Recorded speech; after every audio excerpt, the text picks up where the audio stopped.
পুলিশের সাবেক আইজিপি সহ ৮ কর্মকর্তাকে কিন্তু ট্রাইব্যুনাল আনা হয়েছে এবং ঠিক বেলা ১০টার কিছুক্ষণ পরই কিন্তু তাদেরকে আন্তর্জাতিক অপরাধ ট্রাইব্যুনালে নিয়ে আসা হয় এবং এরপর আসলে মানবতা বিরোধী অপরাধ সহ গণহত্যার অভিযোগে তাদেরকে কিন্তু আইনের আওতায় নিয়ে আসা হয়েছে। যদি বলা যায় বৈষম্য বিরোধী ছাত্র আন্দোলনের নির্মূল করতে জুলাই আগস্টের গণহত্যা ও মানবতা বিরোধী অপরাধের অভিযোগে কিন্তু সাবেক পুলিশ প্রধান এবং এনটিএমসির সাবেক মহাপরিচালক সহ ৮ কর্মকর্তাকে কিন্তু আন্তর্জাতিক অপরাধ ট্রাইব্যুনালে হাজির করা হয়েছে।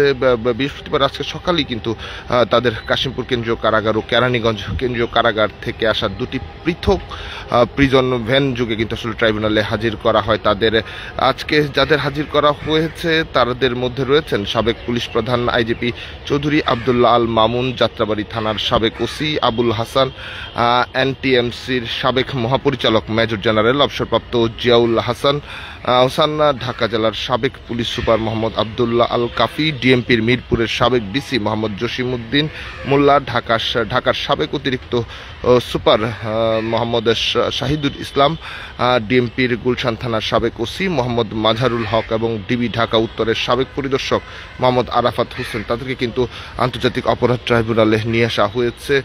এছাড়া যদি বলা যায় এর আগে মূলত ২৭ অক্টোবর ট্রাইব্যুনালের চেয়ারম্যান বিচারপতি মোহাম্মদ গোলাম মুর্তুজা মজুমদারের নেতৃত্বে ৩ সদস্যের বিচারিক প্যানেল প্রসিকিউশনের আবেদন মঞ্জুর করে তাদের হাজির করতে কিন্তু আদালত নির্দেশ দিয়েছিল। এরপর যদি বলা যায় পুলিশের সাবেক ১৭ কর্মকর্তার বিরুদ্ধে মানবতা বিরোধী অপরাধের মামলায় কিন্তু গ্রেফতারি পরোয়ানা জারি করা হয়। তাদের আন্তর্জাতিক অপরাধ ট্রাইব্যুনালে হাজিরের নির্দেশও দেওয়া হয়েছে। এরই মধ্যে গ্রেফতার রয়েছেন তাদের আনা হবে। এর মধ্যে এই মামলার আওতাধীন যারা যে পুলিশ সদস্য রয়েছে তাদের মধ্যে কিন্তু আজকে তাদের ট্রাইব্যুনালে আনা হয়েছে। এছাড়া বৈষম্য বিরোধী ছাত্র আন্দোলন নির্মূল করতে গত বছরের ১ জুলাই থেকে ৫ আগস্ট পর্যন্ত সারা দেশে সংগঠিত গণহত্যা ও মানবতা বিরোধী অপরাধের অভিযোগে প্রসিকিউশন অফিসে ১২৫টির উপর অভিযোগ জমা পড়ে। পাশাপাশি আন্তর্জাতিক অপরাধ ট্রাইব্যুনালের তদন্ত সংস্থা বরাবরও কিন্তু সেই অভিযোগগুলো জমা ছিল। আজ আমরা যেমনটি লক্ষ্য করেছি বেলা ১০টার পরপরই কিন্তু আন্তর্জাতিক অপরাধ ট্রাইব্যুনালে আসলে তাদেরকে নিয়ে আসা হয় এবং যেমনটি জানা যায় জুলাই আগস্টের গণহত্যায় সবচেয়ে বেশি যাদেরকে বেশি আলোচিত এবং অভিযুক্ত করা হয়েছে সেগুলো তো পুলিশ কর্মকর্তা যারা রয়েছেন, মূলত যাদের গুলিতে আসলে যাদের গুলির মধ্য দিয়ে আসলে প্রাণ যায় ছাত্র জনতার অভ্যুত্থানে যারা নিহত হন শহীদ হন তাদের বিষয় এবং সেটি কিন্তু বারবারই বিভিন্ন রকম আলোচনায় উঠে এসেছে। যদি আমরা আবারও জানাতে চাই, যদি বিষয়টি আবারও যদি আপনাদের একটু বলে দিতে চাই, মূলত বৈষম্য বিরোধী ছাত্রতার আন্দোলন নির্মূল করতে জুলাই আগস্টের গণহত্যা ও মানবতা বিরোধী অপরাধের অভিযোগে সাবেক পুলিশ প্রধান এবং এনটিএমসির সাবেক মহাপরিচালক সহ ৮ কর্মকর্তাকে কিন্তু আজকে আন্তর্জাতিক অপরাধ ট্রাইব্যুনালে হাজির করা হচ্ছে। ইতিমধ্যে যে আদালতের কাজ সেই কাজ কিন্তু চলছে।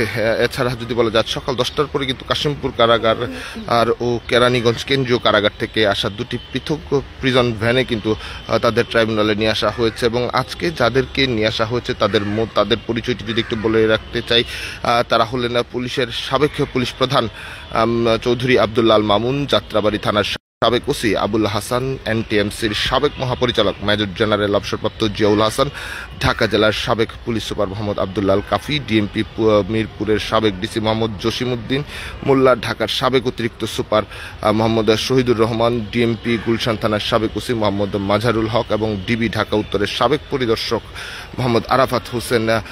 এবং এই অভিযোগের আগের ঘটনা যদি বলা যায়, এর আগে গেল ২৭ অক্টোবর কিন্তু ট্রাইব্যুনালের চেয়ারম্যান বিচারপতি মোহাম্মদ গোলাম মুর্তুজা মজুমদার নেতৃত্বে ৩ সদস্যের বিচারিক প্যানেল প্রসিকিউশনের আবেদন মঞ্জুর করে তাদের হাজির করতে আদেশ দিয়েছিলেন এবং এরপরই আসলে পুলিশের যদি বলা যায় সাবেক ১৭ কর্মকর্তার বিরুদ্ধেও কিন্তু মানবতা বিরোধী অপরাধের মামলায় গ্রেফতারি পরোয়ানা জারি করা হয়, যেটি আজ আন্তর্জাতিক অপরাধ ট্রাইব্যুনালে হাজির নির্দেশও দেওয়া হয়েছে। এর মধ্যে যারা গ্রেফতার রয়েছেন তাদেরই কিন্তু আজকে আদালতে হাজির করা হয়েছে। যদি আরেকটু বলে রাখতে চাই, বৈষম্য ছাত্র আন্দোলন নির্মূল করতে গত বছরের ১ জুলাই থেকে ৫ আগস্ট পর্যন্ত সারা দেশে সংগঠিত গণহত্যা ও মানবতা বিরোধী অপরাধের অভিযোগে প্রসিকিউশন অফিসে ১২৫টিরও অধিক অভিযোগপত্র কিন্তু জমা পড়ে। পাশাপাশি আন্তর্জাতিক অপরাধ ট্রাইব্যুনাল তদন্ত সংস্থা বারবারও কিন্তু অভিযোগ জমা পড়েছে। দর্শক, এই ছিল যদি বলা যায়